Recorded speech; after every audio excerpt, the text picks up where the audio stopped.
So do you encounter problems while working with fondants? So if you do, this is for you. Stay tuned, guys. So I want to answer some commonly asked questions as regards to fondant. All right, so number one is says, how do I prevent fondant from cracking? Okay, so this is my advice. Normally when fondant cracks means they are dry, so you need to, number one, check the recipe that you have. I have a good fondant recipe here.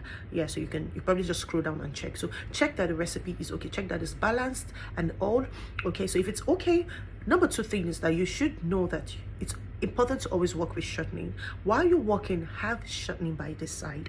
What shortening does, it's besides the fact that you rub it on your hand, right, and then you knead, it's transfer the warmth from your arm to the fondant, and in that way you find that your fondant is pliable, is stretchy, right, is warm. So in that way it eradicates any form of dryness that will lead to cracking. Okay, make sure that you do have shortening by the side. Number three thing that I advise is try to work fast. Fondant has the tendency naturally to dry out, so try to work fast. While you're kneading, while you're rolling out, while you're putting it on the cake, try to be fast. And anyone that is unused, make sure you put it back in a plastic bag and store it. Okay, see you in my next post. Bye, guys.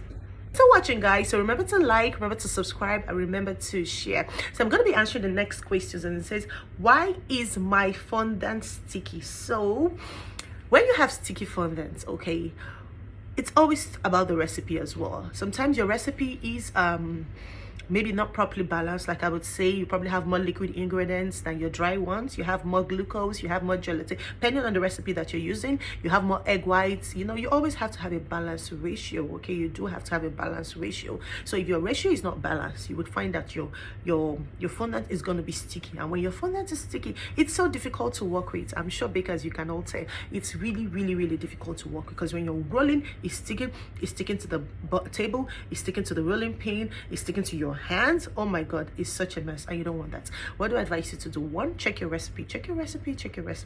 Number two thing is, when you find that it's sticky, well, what do? Just add more icing sugar. Icing sugar would always help. You know, your powdered sugar would always help. So just add a little bit of it to it, and then you find out that whole stickiness will probably just disappear. The whole stickiness will probably go, and you're going to end up having a drier and even a more usable fondant, a fondant that you can use, and it's not going to be sticking all over the place. It's not going to be stressing you, and all.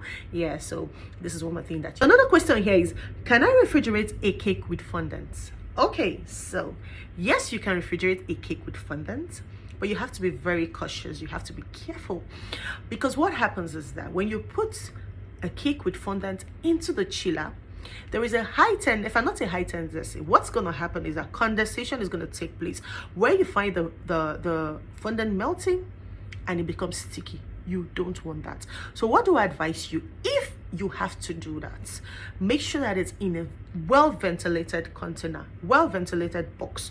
In that way, air can't come in, because we don't want air coming in. We don't want freezer burn happening. Freezer burn happening is where the frosting gets to the cake. We don't want that happening at all. Okay, so make sure you put the cake, if you can wrap it with your plastic wrap, okay, if you can do that.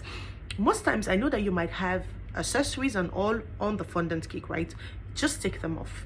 If the accessories are figurines, you can easily take it off. If the accessories are also fondant, I believe you can actually take it out. If the accessories are paper, maybe paper toppers or not, of course take that out. Make sure that you have just the cake there.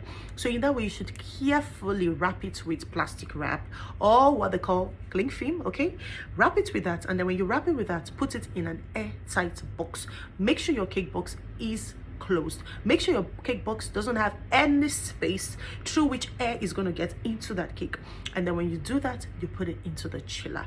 With that, your cake should be fine, pending when you need it. Okay, so the fourth question I'm going to be answering is, meanwhile, you're still watching, right? Have you subscribed? Have you liked? And can you kindly share, please? If you're getting knowledge, can you do this for me? Do it now. Anyway, the fourth question I'm going to be answering is, how do I get fondant to stick on a cake? Okay, so I mean, when you have your cake out of the oven, when you stack it, when you trim it, okay, the next thing that you need to do is you need to coat it. You can use buttercream to coat it, or you can use ganache. I would subscribe from ganache if you can work with ganache. You know what ganache does? What ganache does is ganache gives you a very smooth finishing, and it gives your cake structure Yes, it gives your cake very, very smooth finishing, because ganache is smooth. It's all around so smooth. Like when you put it, it looks as though you even had the fondant already in the cake. It's so smooth. You know that the crumb coating affects the finishing product. You know that, right? So if your crumb coat is not smooth, it's going to affect the fondant when you lay it. So it needs to be smooth. So you can either use buttercream. Look, buttercream is good. I'm only just telling you that I prefer using ganache. But if you can use buttercream, you can get a smooth finishing. Perfect. So the way you can stick your fondant to your cake is by using either buttercream or using ganache. And when you do that, when you use buttercream, it's still a little bit soft, right? It easily sticks, or rather easily allows the fondant to stick on the cake. But most times when you use ganache ends up being a little bit hard. So before you want to roll and put the fondant, you should at least spray some little bit of water, maybe from your spray bottle, and then you wear the fondant on. I like to use the word wear. I don't know if it sounds weird, but hey, it's like sometimes I feel like when you're putting the fondant on the cake, it's like you're wearing it a dress. Don't mind me. You know, I said I can be very playful and goofy, but yes, just spray if you're using ganache, spray the ganache. If it's dry, spray it with a little bit of water and wear the fondant on the cake. In that way, the fondant should stick perfectly on the cake. See you in my next video. You can check my check below. I also do have more videos that I've uploaded. In case you've not watched, you can go watch it. And yeah, bye guys.